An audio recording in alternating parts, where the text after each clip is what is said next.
മലയാളികൾക്കേറെ പ്രിയപ്പെട്ട social media താരമാണ് Diya Krishna. OBOC എന്ന ഓൺലൈൻ ആഭരണ സംരംഭത്തിന്റെ ഉടമ കൂടിയാണ് ഓസി.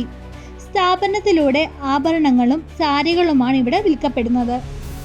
ആദ്യം ഓൺലൈനായി നടന്നിരുന്ന ഈ ബിസിനസ് അടുത്തിടെയാണ് തിരുവനന്തപുരം നഗരത്തിൽ ഷോറൂമിലേക്ക് മാറ്റിയത്. ഇപ്പോഴിതാ തനിക്ക് ജീവനക്കാരിൽ നിന്ന് പറ്റിയ വലിയ ചതിയെപ്പറ്റി തുറന്നു പറയുകയാണ് ദിയ കൃഷ്ണ. ഇൻസ്റ്റാഗ്രാം സ്റ്റോറിയിലൂടെയാണ് താരം വിവരം പങ്കുവച്ചത്.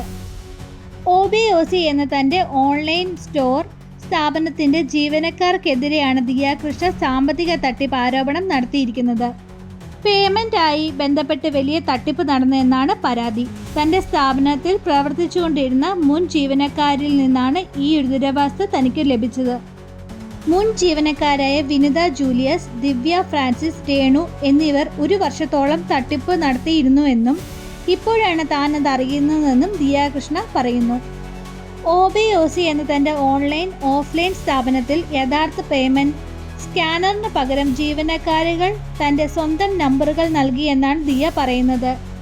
പ്രീമിയം കസ്റ്റമേഴ്സിൽ കേന്ദ്രീകരിച്ചുകൊണ്ടായിരുന്നു ഇവർ പ്രധാനമായും തട്ടിപ്പ് നടത്തിയത്.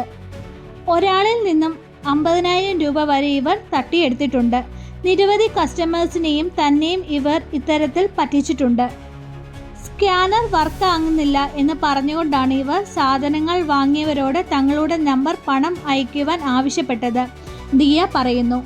കൂടാതെ ഗർഭിണി കൂടെയായ തന്നെ ഈ രീതിയിൽ വഞ്ചിക്കുവാൻ ശ്രമിച്ചത് ഏറെ വേദനിപ്പിച്ചുവെന്നും ഗർഭിണിയായ ഒരു സ്ത്രീയാണ് അവൾ ഇത്രയും നാൾ പറ്റിച്ചത്. ഞാൻ ആശുപത്രിയിലായിരുന്ന സമയത്ത് പോലും അവർ ഈ തട്ടിപ്പ് തുടർന്നു, ദിയ പറഞ്ഞു.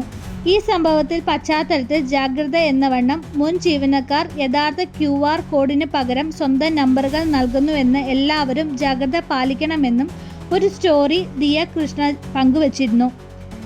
ഇതിന് പിന്നാലെ നിരവധി പേരാണ് പറ്റിക്കപ്പെട്ട വിവരം പറഞ്ഞ് രംഗത്തെത്തിയത്. ഇതിൻ്റെ സ്ക്രീൻഷോട്ടുകളും ദിയ പങ്കുവച്ചു. നിയമപരമായി മുന്നോട്ടു പോകണമെന്ന തീരുമാനമാണ്. ജീവനക്കാരുടെ കൂടുതൽ വിവരങ്ങൾ വൈകാതെ പങ്കുവയ്ക്കുമെന്നും ദിയ അറിയിച്ചു.